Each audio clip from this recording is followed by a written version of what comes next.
Le grand dialogue. Le grand dialogue de l'émission de débat du studio Tamani sur votre radio. Le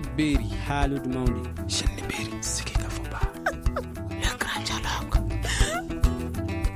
Une grogne sociale sévit depuis quelques jours au Mali. Des manifestations se multiplient et s'intensifient à travers le pays. Au nord du Mali, les populations se sont révoltées contre la police de Diré dans la région de Tombouctou, alors que les habitants de Gao demandent le départ du gouverneur de Gao de la région. Dans la région de Sikasso, au sud du pays, les soulèvements populaires ont permis le départ du juge de la localité. Alors, qu'est-ce qui explique cette révolte de la population? Quelles sont les conséquences de cette grogne sociale sur le pays? Qu'est-ce qui peut être mis en place pour mettre fin à ce phénomène? Nos invités, Youssouf Tera, préfet de Kolondjeba, Sidi Mohamed Ag Ishrash, gouverneur de Kidal, Dr Abdoulaye Sall, président de CRI 2002 et Dr Etienne Fakaba Sissoko, directeur du centre CRAPES. Je suis Mohamedou Touré à la mise en onde, Salim Diouara. Le grand dialogue.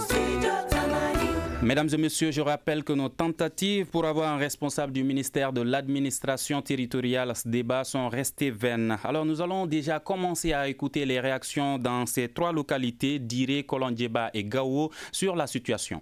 Ces manifestations sont dues à des incompréhensions entre la jeunesse et la police par rapport à leur rafle de l'après-midi et de la nuit. Surtout les derniers événements, c'est ces derniers temps. Il y a des femmes qui accouchent devant l'hôpital qui fait face même à la police qu'on empêche de rentrer. Souvent, il y a des gens aussi, quand ils vont à l'enterrement, souvent, les dernières personnes sont raflées également et gardées à la police. Souvent, ce qui a surtout traqué la jeunesse de Diré, c'est le mot collage. Les policiers ont pris le mot collage. Même s'ils trouvent deux personnes, un homme et une femme, dans la rue, on vous ramasse. On dit collage. Voilà, ça a perdu à Diré toute sa renommée. Parce que c'est des trucs qu'on ne connaît pas. C'est des trucs comme ça qui ont créé le scandale ces derniers temps. Depuis 3 jours, la situation est totalement normale. Depuis fort longtemps, la population de Kolondjeba observait le travail du juge de paix à compétence étendue de la dite localité. Un certain Yahouba Doumbia est venu se vanter aux yeux de tous en disant qu'il va faire lire le juge entre les lignes, que toute porte fermée avec de l'argent ne peut s'ouvrir qu'avec de l'argent. Avant l'acte du juge, le lendemain, ce qu'il a déclaré dans les rues a été concrétisé par le juge. Alors la population de Kolondjeba et environ se sont levés à travers la chefferie coutumière aller dénoncer les mauvais agissements du juge. Ce n'était ni la première ni la seconde. Des cas similaires se sont présentés. Au départ du gouverneur de la région de Gao, nous avons réclamé pour son manque de respect pour les gens, pour les populations, pour son manque de considération pour les communautés, pour sa cupidité envers toutes les personnes, n'importe quelle personne. Alors le gouverneur de Kidal vient de nous informer qu'il a une réunion alors qu'il avait confirmé sa participation à ce débat. Nos invités sont désormais Youssouf Tera, préfet de Kolondjeba, Dr Abdoulaye Sall, président de CRI 2002 et Dr Etienne Fakaba Sissoko du centre CRAPES. Alors monsieur le préfet de Kolondjeba, Youssouf Tera, est-ce que vous pouvez nous expliquer déjà ce qui explique ce soulèvement populaire dans votre localité?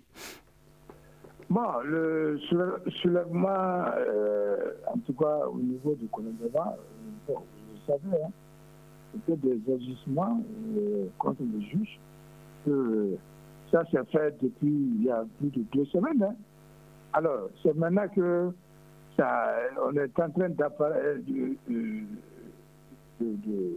faire apparaître ça dans les journaux. C'est une même surprise. Ça, c'est déjà fini là. On a pu trouver vraiment une solution au problème que vous venez d'évoquer là. Est-ce que vous voyez? Sinon, ça c'est le problème de juge, ça c'est déjà résolu il y a très longtemps. Voilà. Oui, mais qu'est-ce qui explique que cela puisse se faire dans votre localité? Qu'est-ce qui explique cela? Bon, vous le savez, hein, déjà, vous connaissez déjà. Les gens ont largement expliqué le fond. Donc, je pense que c'est pas la peine que moi je reviens là-dessus. Voilà. Docteur Sall, vous êtes le président de CRI 2002. Est-ce que vous pouvez nous expliquer ce qui explique ce soulèvement populaire à travers le pays? Bon, dire que je vais expliquer ce qui explique, je préfère le concept de grogne que de soulèvement. Parce que vous n'êtes pas sans savoir que le Mali, c'est 703 communes. Tout à fait. C'est extrêmement important. Et vous venez de me citer 4 communes. Nous avons cité 3 localités. Voilà, 3 localités, 3 communes. Et je dis même 3 communes du Mali. Donc il faudrait d'abord replacer ces différents problèmes dans leur... Il ne faut pas oublier également, Dr Sall, la question de révision constitutionnelle également. Non, mais comme on ne traite pas de la révision constitutionnelle, sinon vous pouvez bien... On parle de grogne sociale déjà. Voilà, on parle de grogne sociale. Et vous voyez bien ce que vient de dire le préfet de Kolondiaba, qui dit que c'est une affaire déjà réglée, parce que ça fait 2 semaines ou 3 semaines qu'il y a eu ce problème au niveau de sa localité, et que c'est aujourd'hui qu'on soulève cela. Si le problème a été réglé à Kolondiaba... Oui, je vais vous dire, c'est-à-dire que vous savez, on est dans un état de droit. Et quand vous êtes dans un état de droit, on vous dira toujours qu'il y a l'opposition et la majorité. Vous comprenez très bien. Tout à fait. Et donc ça veut dire que quand on dit qu'on est dans un état de droit et qu'on veut faire une construction démocratique, républicaine et patriotique, il va toujours avoir des conflits. C'est comme les dents et la langue. Il arrive que les deux s'accrochent, mais sont condamnés à vivre ensemble. Je veux dire seulement que nous sommes en construction démocratique. C'est pourquoi je dis toujours que la démocratie en tant que telle est un idéal. Personne ne peut dire j'ai attrapé la démocratie. Ce que l'on peut attraper, c'est peut-être le problème de développement local et régional. Et quand vous dites l'État, je dis toujours aux uns et aux autres que l'État, ce n'est pas le gouvernement, l'État, ce n'est pas l'administration. L'État, c'est 3 éléments constitutifs, c'est un pouvoir politique, c'est une population et c'est un territoire. Donc s'il y a des événements sporadiques comme ça, dans des localités différentes, dans 3 localités différentes de notre pays, c'est dire que dans ces localités, il y a certainement des dysfonctionnements dans les relations entre pouvoir politique, entre population et entre territoires. Et il y a plusieurs manières de traiter de telles problématiques. Il y a la manière de ce qu'on appelle les mécanismes traditionnels. On parlera des solutions au cours du débat. Docteur Sissoko, selon vous, qu'est-ce qui explique la révolte des populations de ces différentes localités ? De façon générale, il faut reconnaître d'abord que c'est une question de gouvernance. Ce sont les problèmes de gouvernance qui aujourd'hui expliquent en partie les problèmes que nous rencontrons justement entre les administrés et les administrateurs de façon générale. Des problèmes parce qu'il y a une répartition inégale des ressources sur l'ensemble du pays et entre les personnes qui vivent sur le pays. Parce que, encore une fois de plus, une minorité s'accapare des richesses du pays, s'accapare des pouvoirs politiques du pays, s'accapare des leviers de gestion. Vous voulez parler des gouvernants? Une minorité, en tout cas ceux qui ont un pouvoir de décision, qui ont un pouvoir d'agir sur le devenir des concitoyens. Dans le cas des communes, dans le cas des arrondissements, on parle des préfets, on parle des juges, on parle des magistrats de façon générale. Toutes ces personnes aujourd'hui à qui on a légué un pouvoir, mais qui dans la pratique aujourd'hui s'adonnent à des faits contraires à l'éthique, contraires à tout ce qui est satisfaction des besoins prioritaires des populations. Et donc l'exacerbation de ces inégalités-là font que les populations à un moment donné se trouvent acculées et sont obligées de réagir. Et le plus souvent, on a l'impression que dans notre pays, malheureusement, qu'il faut agir par la force pour se faire entendre. Parce que chaque fois que les moyens diplomatiques ont été utilisés, chaque fois que les leviers traditionnels avec les chefs traditionnels et autres ont été utilisés pour régler les conflits, ce n'est que déplacer le problème parce que plus tard, on a vu que ces mêmes chefs traditionnels ont été instrumentalisés ou ont rendu des situations paisibles pour un temps, mais qui se sont aggravées plus tard. Donc aujourd'hui, les jeunes surtout et les pouvoirs politiques de façon générale ne s'entendent plus, parce que les uns ont l'impression d'être torpillés par les autres. Et aujourd'hui, c'est ce qui explique en partie ce que nous voyons justement à travers notre pays.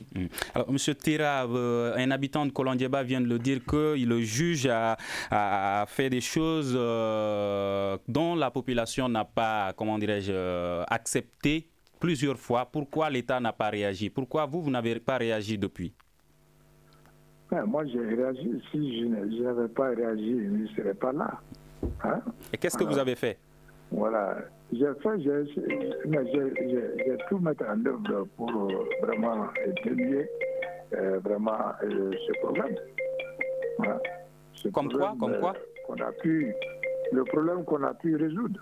C'est un problème déjà résolu par l'administration. Mais expliquez-nous déjà qu'est-ce qui s'est passé.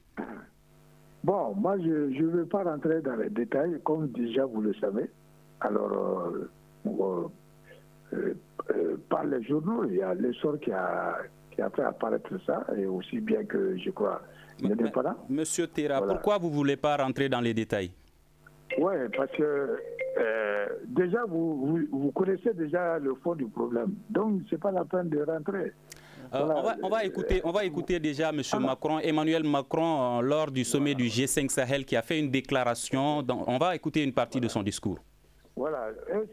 Monsieur le Président Keïta, cher Ibrahim, chers amis, les risques sont là, mais nous avons un choix simple à faire, dont nous sommes tous et toutes ici dans cette salle les co-dépositaires. Soit nous pouvons considérer qu'on va faire comme avant, ne pas parler des vrais problèmes, faire semblant de faire, évoquer le passé glorieux ou les pages sombres, et en rester là. Nous mentir et mentir à nos populations, puis prendre des airs de victimes quand nous sommes attaqués. Nous pouvons continuer longtemps à faire cela, nous l'avons déjà fait longtemps ensemble. Alors nous serons battus. Soit ensemble, nous faisons le choix de procéder différemment, de nous dire toujours les choses, qu'elles fassent plaisir ou pas, d'être exigeants les uns avec les autres, parce que nous considérons que notre avenir est commun. Moi j'ai fait ce choix parce qu'il n'y en a pas d'autre. Parce qu'aujourd'hui nos promesses ne sont plus entendues. Parce que pour beaucoup de jeunes dans le nord du pays, les seules opportunités sont devenues les trafics. Nous devons agir sur le terrain, au plus près des populations. En tant que président d'un pays ami, partenaire historique du développement de la région du Sahel, je ne veux pas me cacher derrière des mots. Je veux des actes. Docteur Sall, est-ce que ce discours ne répond pas au préfet tout de suite qui dit... Non, mais moi, c'est ce que je vous disais. Je vous disais d'abord qu'il ne faudrait pas délocaliser ces problèmes. C'est dans des communes. Et quand vous dites commune, il y a 3 critères pour la création d'une commune. C'est le vouloir vivre ensemble. C'est les liens de solidarité et c'est le développement économique et social. Mais si on se trompe en disant que c'est un juge ou un préfet ou je ne sais qui de l'administration publique qui vont sortir ces localités de l'ornière, on s'y trompe. Parce que vous prenez Kolondiéba est à la fois circonscription administrative et collectivité territoriale. Et en tant que circonscription administrative, le représentant de l'État, c'est le préfet. Mais en tant que collectivité territoriale, c'est les élus de Kolondiéba. Si je dis élus, je ne parle pas des élus nationaux, je parle des élus des collectivités territoriales. Je parle du maire, du conseil communal. Mais jusque-là, je n'ai pas entendu que ces acteurs ont été impliqués pour chercher des solutions à tous ces problèmes qui se posent. Parce qu'en matière de gestion des conflits, il ne faudrait pas oublier qu'il y a 3 éléments aussi. Il y a la prévention. La prévention, c'est quoi? C'est pareil, un système d'information approprié avant qu'on rentre dans la gestion. Et après la gestion, quelles sont les dispositions à prendre pour la non-répétition de ces conflits? Et je pense, comme le préfet vient de nous le dire, le problème semble être résolu, mais il faudrait déjà qu'on pense à trouver des outils qui permettent la non-répétition, n'est-ce pas, de ces conflits. Et je connais bien les celles de Koutchala et de Sikasso. C'est pourquoi j'ai amené cette brochure que nous avons produite en 1997. Vous prenez Kolondiéba, les questions foncières sont dedans. Quels sont les systèmes à mettre en place pour cela? Mais il faut qu'on comprenne que... Mais ne nous limitons pas simplement à Kolondiéba. Il y a Diré, il y a le cas de Gao. Prends Diré, quand tu parles du préfet, c'est l'État. Quand tu parles du juge, c'est l'État. Quand tu parles de la police, c'est l'État. Donc c'est les missions régaliennes de l'État. Et les garants de ces missions régaliennes de l'État, ce sont les représentants. Ce sont les représentants de là. C'est ce que je veux dire. Mais le garant du vouloir vivre ensemble des collectivités territoriales dans chacune de ces localités, mais c'est les élus des collectivités, c'est les populations, c'est les autorités traditionnelles, c'est ce que j'ai en train de dire. Même au temps colonial, quand il y a des conflits, quand les populations allaient voir les commandants de cercle blancs, ils leur demandent d'abord, est-ce que vous êtes allés voir les autorités traditionnelles? Si vous ne l'avez pas fait, allez les voir. Alors, quelle a été l'implication de ces autorités traditionnelles par rapport à cette problématique? Quelle a été l'implication des élus des collectivités, le conseil communal? Vous allez pouvoir voir même les bureaux des conseils communaux, vous allez voir qu'il y a un maire qui s'occupe de la résolution des conflits au niveau des communes. C'est pourquoi j'ai dit qu'il ne faudrait pas qu'on se trompe. L'État, c'est la circonscription administrative, c'est le contenant. Mais le contenu que l'on met là-dedans, ça, c'est les collectivités. C'est-à-dire les populations avec leur structure formelle, non formelle, traditionnelle, moderne. Et c'est de ça dont je te parle. Tous ces conflits que moi, en tout cas, tout ce que j'ai lu dans les journaux, je n'ai vu nulle part que les élus locaux aient été impliqués ou que les populations, en tout cas les sages ou les médiateurs qui peuvent se trouver au niveau de ces collègues ont été impliqués. Donc, il faudrait changer. Macron n'a pas dit autre chose. Il dit seulement de changer. N'est-ce pas, de la façon de dire la vérité, d'éviter de faire semblant. Que nous, en tant que citoyens aussi, qu'on ne se dise pas que nous ne sommes pas État. C'est ça. M. Terra est aujourd'hui à Kolondiaba, mais demain, il peut être muté à Caille. Mais est-ce qu'on peut muter le président du conseil de cercle ou les conseillers de cercle de Kolondiaba ou les maires? Non, ils sont là parce qu'ils sont là pour servir les collectivités. C'est ce que je veux dire. Je dis que ce n'est pas une affaire de l'administration en tant que telle. C'est une administration à la fois de l'État, des collectivités territoriales, des populations et des moyens que nous avons également. Est-ce une mauvaise gouvernance? Non, bon, disons, c'est-à-dire on n'a pas créé les cadres de constatation qu'il faut. Ce n'est pas seulement au niveau de Kolondiaba qu'on a, ou de Diré, etc. Mais il faut qu'on comprenne qu'il y a circonscription administrative et qu'il y a collectivité territoriale. Et que tant que les élus... Vous aurez la parole. Voilà. Docteur Sissoko, voilà. Par rapport à la déclaration tout de suite de M. Terra qu'il ne veut pas rentrer dans les détails, et quand Macron nous dit effectivement que les détails sont importants, il faut dire la vérité. Que pensez-vous de ces deux déclarations? Moi, je crois qu'aujourd'hui, nous avons la responsabilité d'être honnêtes envers nous-mêmes, d'être honnêtes envers les populations. Parce qu'aujourd'hui, ce qui est en cause, ce n'est pas que un problème entre les populations. C'est vrai, ce sont les problèmes entre les populations qui sont transportés devant l'État, devant les juges, devant l'État de façon générale. Mais c'est la mauvaise gestion justement de ces problèmes transportés qui font aujourd'hui que nous sommes dans une crise. Et on a tort aujourd'hui de nous limiter simplement à ces localités parce que ces localités ne sont en réalité qu'à l'image de l'ensemble du pays. Tout à fait. Et la gouvernance que nous avons, le comportement que nous avons de nos autorités au niveau local, de nos préfets, de nos juges au niveau local, est le reflet exact de ce que nous avons au niveau national. Donc, je rejoins Macron pour dire que nous avons la responsabilité de dire la vérité, toute la vérité, mais aujourd'hui, nous avons l'impression qu'on se cache justement derrière un certain climat social. Moi, je suis très réfractaire de l'implication, face à l'implication des autorités traditionnelles dans certains problèmes, parce que je le crois fermement, ça ne contribue qu'à déplacer le problème et non à le régler. Face à certaines situations, l'État doit s'assumer. Et nous devons nous assumer à travers justement les leviers institutionnels, les leviers juridiques que nous avons. La loi est très claire sur un certain nombre de questions. Aujourd'hui, malgré tout ce qui se passe dans la région de Kolondiaba, moi en tout cas, je n'ai pas entendu qu'il y a eu une sanction administrative contre ce dernier. Même si le préfet refuse de rentrer dans les détails, ce que les journaux, si l'on s'en tient à ce que les journaux nous rapportent, il est clair qu'il a fauté, il doit être sanctionné. Et cette sanction, aujourd'hui, nous l'attendons. Et donc, vous voyez, quand vous laissez passer ces injustices-là une fois, deux fois, trois fois, vous voyez que vous contribuez à remonter les populations contre vous. Et le jour où la colère des populations va se manifester, c'est ce jour que nous allons commencer à prendre des décisions. Alors nous serons des pompiers en ce moment. C'est pourquoi je suis d'accord avec Dr Sall que la meilleure façon de lutter contre cette grogne sociale, c'est d'abord la prévention. Et au-delà de la prévention, une gestion efficace des conflits. Et en ce moment, le rôle précis des autorités traditionnelles pourrait être défini. Mais aujourd'hui, il faut déjà que l'on ait conscience qu'il y a problème. C'est que le souci véritable, c'est cela. C'est que nous sommes dans le déni.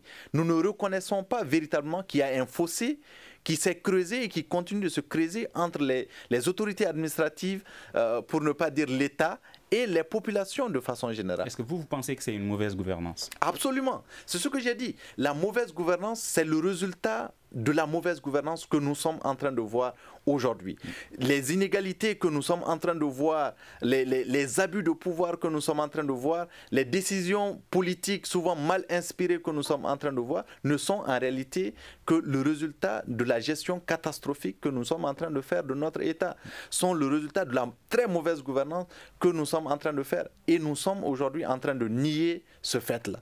Et donc, tant que nous continuerons à nier ce fait, il est clair que nous ne trouverons pas les solutions idoines à ces différentes difficultés. Monsieur Terra, vous venez d'entendre le discours de une partie du discours de M. Macron qui interpelle l'État à ne plus faire semblant, à dire la vérité. Est-ce que toujours vous ne voulez pas rentrer dans les détails? Moi, je suis représentant de l'État. En tout cas, par rapport à la justice, je crois que la justice est indépendante, vous le savez. En tant que représentant de l'État, je pense que vraiment, je n'ai rien à dire. Mais justement, les habitants de Kolonguéba reprochent aux juges de ne pas avoir été indépendants. De toutes les façons, ça n'engage que les populations en ce moment. Alors pourquoi le juge est donc parti?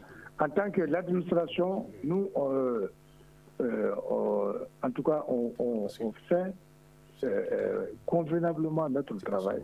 Hein. Oui, mais pourquoi le juge est parti? Vous dites que vous avez la situation a été résolue. Bon, j'ai dit que c'est résolu. J'ai dit, c'est à vous d'apprécier. Vous êtes déjà au courant des faits. Alors, pourquoi encore me poser des questions de réponse? Et déjà que vous le savez déjà. Alors, docteur Sall, je n'ai pas de réponse à vous donner. Merci, M. Terra. Je vous dis, il est représentant de l'État, il s'occupe de la tutelle. Voilà, okay. Il peut être muté. C'est ce que je suis en train de dire. Moi, je travaille beaucoup à l'intérieur. Peut-être les populations de Yorosso, de Tomignan, de San, de Bla, de Baraouli, ils m'écoutent. Quand nous avons tenu des ateliers là-bas, dans la salle, mais les élus étaient confondus à la population. Mais les préfets, les sous-préfets étaient dans leur tenue. J'ai demandé dans la salle, mais qui parmi vous, qui sont les élus et qui ne sont pas élus? Mais j'ai exigé à chacun d'eux à porter leur écharpe pour qu'on sache qu'ils sont élus. Parce qu'il ne faut jamais faire croire aux populations que c'est de Bamako qu'on va régler les problèmes des populations au niveau local. Quand on est élu national, député au Conseil national au Conseil de Glais, on est député A. Par exemple, vous prenez le député élu à Caille, il n'est pas député de Caille, il est député à Caille. Parce qu'il s'occupe des questions nationales. Mais quand vous êtes maire élu, vous n'êtes pas maire élu à Kolonguéba, mais maire élu de Kolonguéba. Donc vous devez prendre en compte et en charge les problèmes de Kolonguéba, de Diré ou de Gao. Il faut que cela soit clair.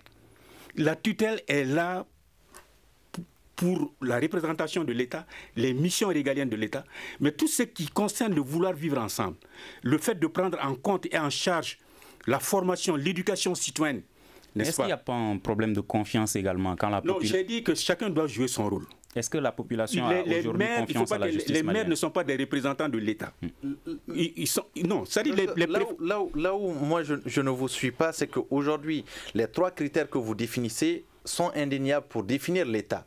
Mais la commune d'abord.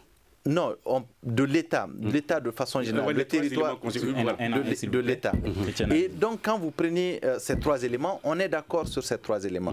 Mais aujourd'hui, il faut dire que dans les composantes de l'État, nous ne dissocions pas les collectivités territoriales de l'État.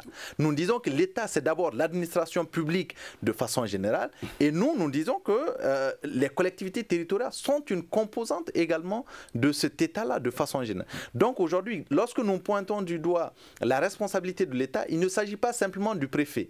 Il s'agit également des maires et de toutes les autres responsabilités qui doivent être situées au niveau des collectivités territoriales.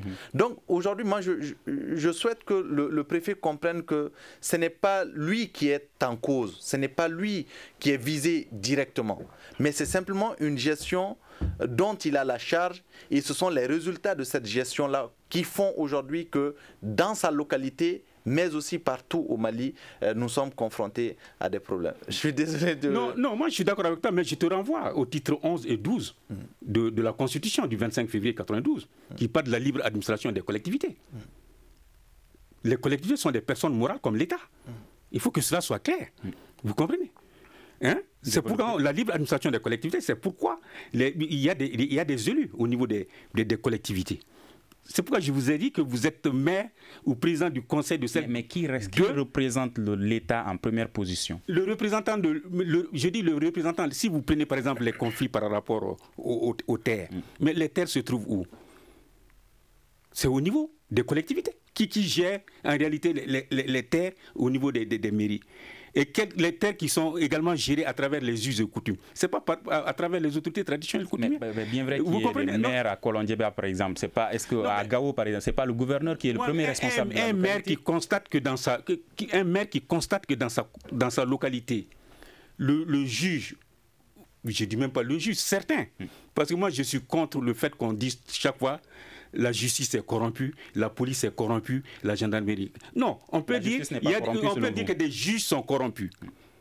On peut dire que des policiers sont corrompus, des gendarmes sont corrompus. Mais qu'on prenne des institutions de la République, les traités de corrompus... C'est des critères, ces institutions, ce sont les mêmes acteurs. Non, je suis contact national de transparence, je sais de quoi je parle. Dans nos pays, quand on dit même l'État est corrompu, mais c'est certain. Fils du pays qui sont corrompus. Et il faut chercher à les extirper du lot. C'est ça le grand problème. Mais si à partir de Bamako, nous pensons régler le problème des collectivités territoriales à leur place, on se trompe parce que les populations ne nous ont pas élus, nous, ici à Bamako, pour gérer leurs affaires, leur vie quotidienne. N'est-ce pas? Leurs droits et devoirs. Mais leurs droits et devoirs. Je prends les maires. Autant rendre effective la décentralisation. J'ai lu le maire de ma commune, pourquoi? C'est pourquoi on s'occupe, par exemple, de la construction des classes d'éducation de nos enfants. C'est pourquoi on a donné l'enseignement fondamental, le premier cycle, aux mairies. Monsieur Sall, on va écouter la réaction de certains observateurs par rapport à cette question.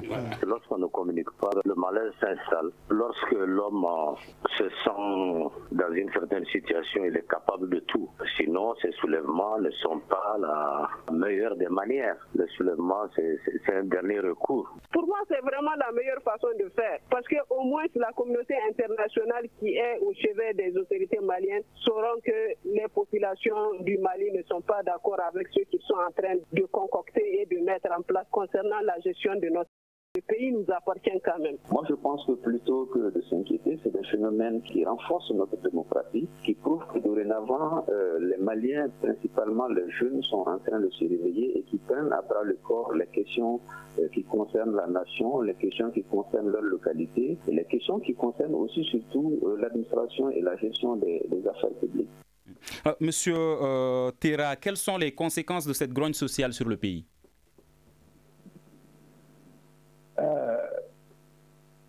La réponse que je peux vous donner, vous savez, moi je représente l'État comme je viens de le dire, et la justice est indépendante.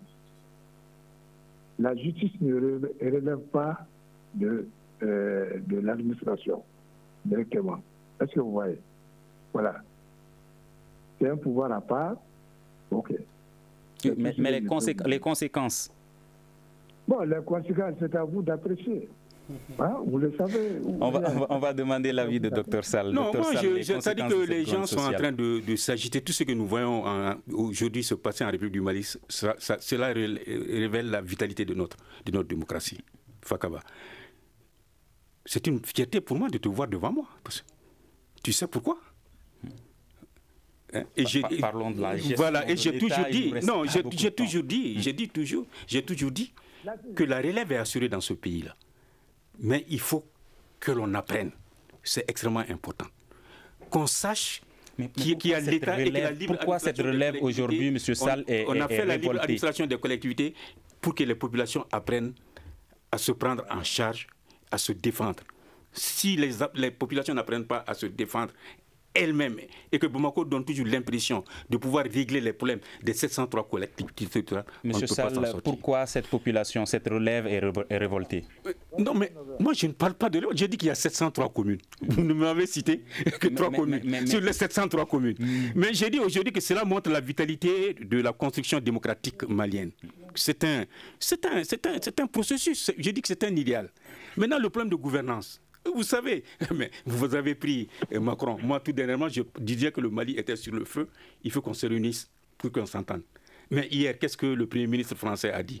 Il dit que la France est assise sur un volcan qui gronde. Sur un volcan qui gronde. C'est ce qu'a dit Édouard Philippe hier. Le Mali? Non, la France. Au Mali. Au Mali, j'ai dit, donc on comprend que si vous construisez la construction démocratique, tous ces conflits, toutes ces crises que nous vivons, c'est des crises de croissance. Mais il faudrait qu'on apprenne à comprendre qu'il y a l'État en tant que l'État central, et que dans nos constitutions, il y a la libre administration des collectivités, et qu'on demande aux collectivités de prendre leurs responsabilités. Si on doit les former, on les forme, on les encadre. Vous aurez la parole tout de suite. Docteur Sissoko. La première difficulté en termes de conséquences que vous avez, vous le percevez déjà, c'est ce climat de méfiance entre les populations de façon générale et l'État. Je maintiens ce mot « et l'État », tout en nous disant que, certes, nous sommes l'État, nous sommes partie intégrante de l'État, mais que nous n'avons pas les mêmes rôles à jouer au sein de cet État-là. Et qu'aujourd'hui, il y a une crise de confiance entre ces populations et ceux qui nous gouvernent.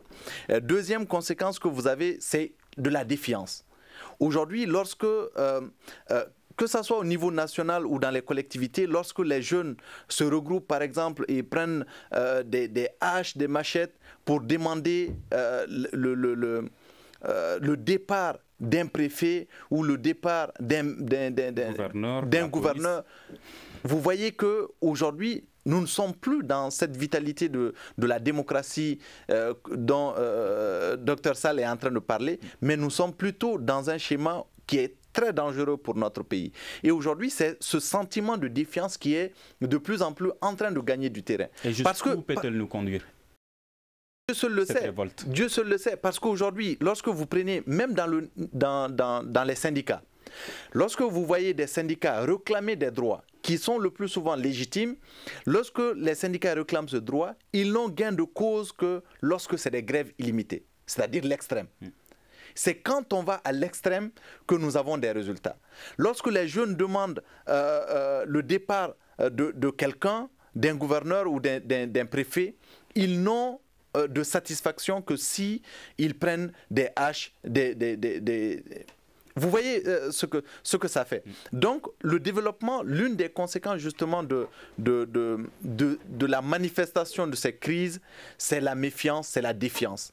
Et cette défiance-là, aujourd'hui, nous a tellement atteints que nous avons fait des revendications violentes un système de gouvernance, un système de revendications légitimes. Et c'est ça aujourd'hui qui est dangereux. Vous voyez le mouvement social qui est en train de prendre forme autour de la Constitution, de la nouvelle Constitution, c'est exactement le même cas. Les populations, de façon générale, ne sont pas d'accord avec ce processus-là et demandent le retrait pur et simple. Les autorités, de façon générale, maintiennent la pression et veulent coûte que coûte aller au référendum. Vous voyez aujourd'hui que l'affrontement devient quasiment indispensable entre forces de l'ordre et ceux qui sont prêts à manifester dans les rues. Donc la relève dont vous êtes en train de parler, dont vous êtes fiers, cette relève n'est plus prête à se laisser faire désormais. Parce que nous estimons qu'aujourd'hui, la crise ou les crises dans lesquelles nous sommes, crise économique, crise politique, crise sociale dans lesquelles nous sommes, ne sont en réalité que les conséquences de la gouvernance que nous avons connue depuis. Et cette gouvernance, elle ne peut plus continuer comme l'a dit Macron.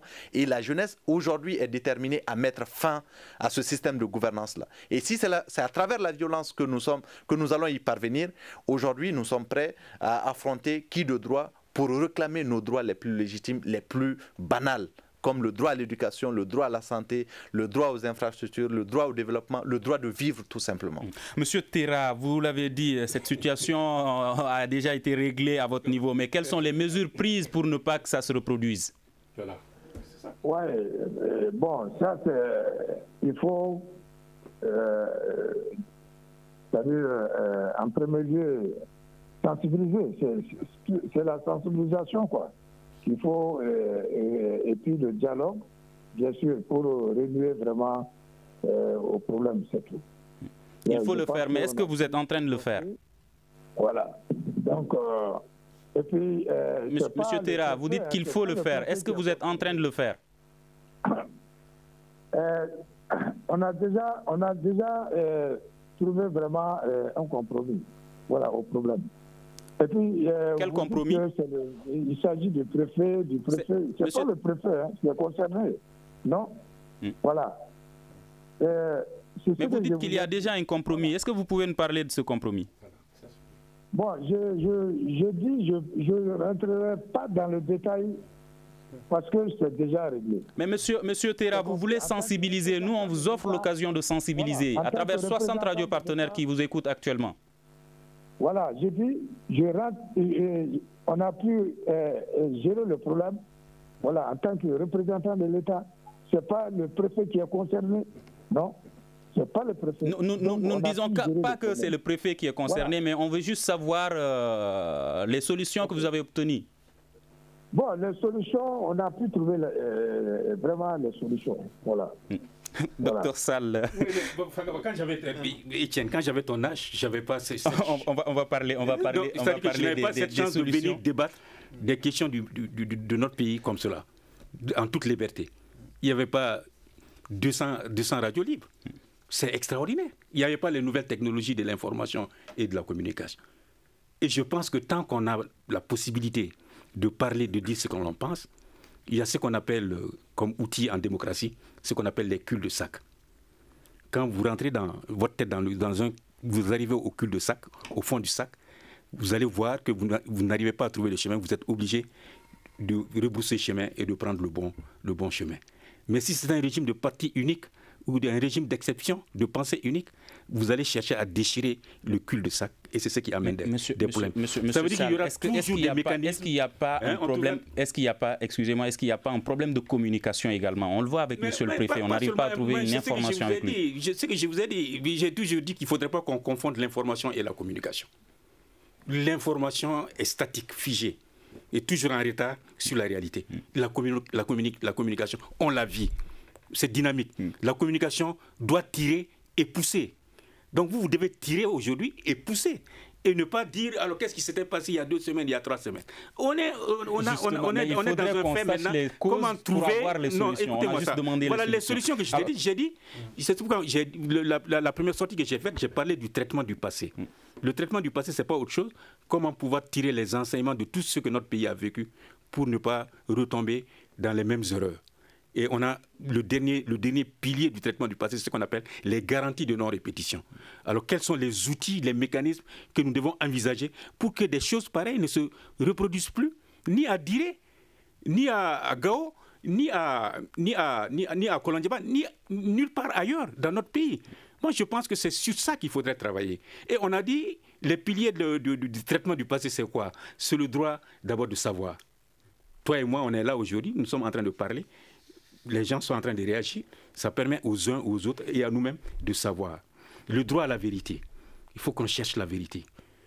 Je suis convaincu qu'à la fois les populations de ces villes, de ces communes, à la fois les représentants de l'État, à la fois les autorités traditionnelles, les sages, les médiateurs, vont tirer tous les enseignements, faire des rapports conséquents pour qu'on en tire les enseignements. Est-ce qu'il suffit seulement de faire des rapports? Les réparations. Non, les réparations. Mais vous savez, vous êtes en train déjà de juger, alors qu'il y a la présomption. Non. Je ne juge pas, monsieur Sall. Je pose des questions. Je pose des questions, je ne juge pas. Docteur Sissoko, quelles peuvent être les solutions? Vous aurez la parole tout de suite. Continuez, vous avez eu plus de temps de parole. Etienne Fakaba et vous-même, chez Touré, vous avez une chance extraordinaire d'avoir aujourd'hui 200, 300 radios libres, de pouvoir vous mettre en association, de pouvoir dire ce que vous pensez, de tout dire. Ça, c'est la démocratie, c'est la liberté d'expression. Vous savez, cette chance énorme que nous avons d'avoir accès à ces moyens de communication ne sert absolument à rien si devant nous n'avons pas d'interlocuteurs. Et aujourd'hui, ce que nous sommes en train de voir avec le préfet Terra, c'est exactement la situation partout dans notre pays. Aujourd'hui, nous avons géré dans la localité de Kolondiéba un problème. Aujourd'hui, les autorités disent avoir trouvé des solutions. Le problème a été tellement sérieux que des populations se sont révoltées. Aujourd'hui, le minimum, c'est de rassurer ces populations. C'est de leur dire, voici, devant telle situation, voici la réponse que nous, en tant qu'autorité, nous avons apportée. Aujourd'hui, que le préfet lui-même soit capable de le dire ou pas, ce n'est pas ça la question. Mais aujourd'hui, on devrait être certain, on devrait avoir des éléments d'appréciation fiables pour nous permettre de savoir, voici la réponse exacte que l'État a apportée face à tel problème. Mais aujourd'hui, la difficulté, c'est quoi? C'est que le problème n'a pas été résolu. Le problème a été déplacé. C'est-à-dire qu'on a trouvé simplement des mécanismes pour calmer les gens en attendant une autre tempête. Et tous les problèmes de notre pays, de façon générale, sont gérés de la sorte. Et aujourd'hui, vous ne pouvez pas nous demander d'user de nos moyens de communication modernes pour être complices de cette façon de gouverner notre pays. C'est ça aujourd'hui la difficulté que nous avons. C'est que nous ne sommes plus prêts en tant que jeunes, en tant que citoyens, simplement à entretenir un système de gouvernance qui a montré ses limites. Comme vous l'avez dit, nous sommes arrivés au terme justement du sac. Et il nous faut retourner. Voilà. Pour retourner, il nous faut balayer sur notre chemin tous ceux qui sont des obstacles aujourd'hui. Et la gouvernance actuelle est un obstacle sur notre chemin. La gouvernance actuelle est un obstacle pour notre épanouissement. C'est pourquoi, moi, je n'en veux pas à ces jeunes qui ne veulent pas autre chose que d'être entendus, que d'être écoutés, que d'être compris. Mais face à un système de gouvernance que l'on entretient dans l'arrogance, dans le mépris, dans le déni, nous ne pouvons pas arriver à des solutions. Il faut continuer à exercer ces pressions-là parce que nous sommes dans un rapport de force. Et aujourd'hui, il faut que les jeunes s'assurent d'avoir les rapports de force de leur côté pour pouvoir se faire entendre tout simplement. Et qu'est-ce que vous pensez de la réaction de M. Ben Mamata Touré tout de suite qui pense que ça peut être également une solution? Cette révolte. Ça peut être une solution. C'est pourquoi je dis... Ça peut changer la donne. Absolument. C'est pourquoi je dis qu'il faut maintenir la pression. Parce que la difficulté, c'est un problème de communication, c'est un problème de dialogue, c'est un déficit de cadre justement pour pouvoir discuter de nos problèmes. Et aujourd'hui, avec ces révoltes-là, c'est une façon de dire vous n'êtes pas en train de faire ce que nous souhaitons. Et nous voulons être beaucoup plus entendus. Et dès l'instant que les premiers résultats de ces révoltes-là vont se faire ressentir, le dialogue s'installera. Et c'est en ce moment que nous pouvons trouver des solutions à nos problèmes. Donc la pression, la révolte populaire, c'est une force pour notre démocratie, certes, mais c'est aussi un moyen pour nous de les faire revenir justement à de meilleurs sentiments et à prendre en compte les préoccupations des populations. Monsieur Terra, la façon dont évoluent les choses, à quoi peut-on s'attendre? Bon, vous savez, nous cherchons toujours vraiment la paix. Hein? Voilà. En tant que représentant de l'État, on est là pour ça. C'est notre rôle régalien de gérer, en tout cas, des problèmes cruciaux. Hein? Voilà. Merci, donc, M. Terra. Alors, M. Sall, à quoi peut-on s'attendre de la façon dont évoluent les choses? M. Terra déjà a beaucoup parlé pour la simple raison qu'il y a la déconcentration et la décentralisation. Lui, il est dans la hiérarchie. Vous comprenez? Vous avez 30 secondes. Voilà, il ne peut parler que de ça. Et donc, quand on est dans la décentralisation, c'est qu'il faut mettre en position les populations, en position de parler, et ceci est extrêmement important. C'est pourquoi on dit... Monsieur Siko, à quoi peut-on s'attendre? Vous avez eu 15 minutes. C'est pourquoi on dit, en matière de décentralisation, on dit qu'il ne faut pas donner la tête et garder la langue à Bamako. Justement. Vous donnez alors, la tête monsieur et la langue, vous les donnez aux autorités locales là-bas qui doivent face à l'évolution de cette situation. Face à l'évolution de cette situation, il est urgent aujourd'hui que les différentes parties comprennent que le dialogue est la base de tout et qu'aujourd'hui cette situation ne peut plus durer parce que les droits que les populations demandent sont des droits légitimes et que les responsables politiques doivent travailler en cela.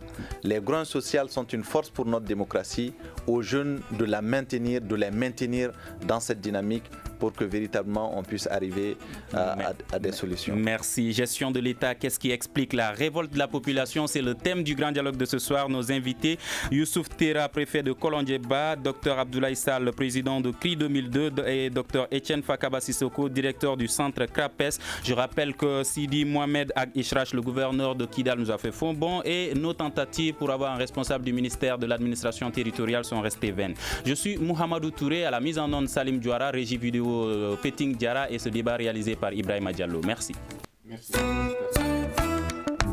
Le grand dialogue. Le grand dialogue de l'émission de débat du studio Tamani sur votre radio.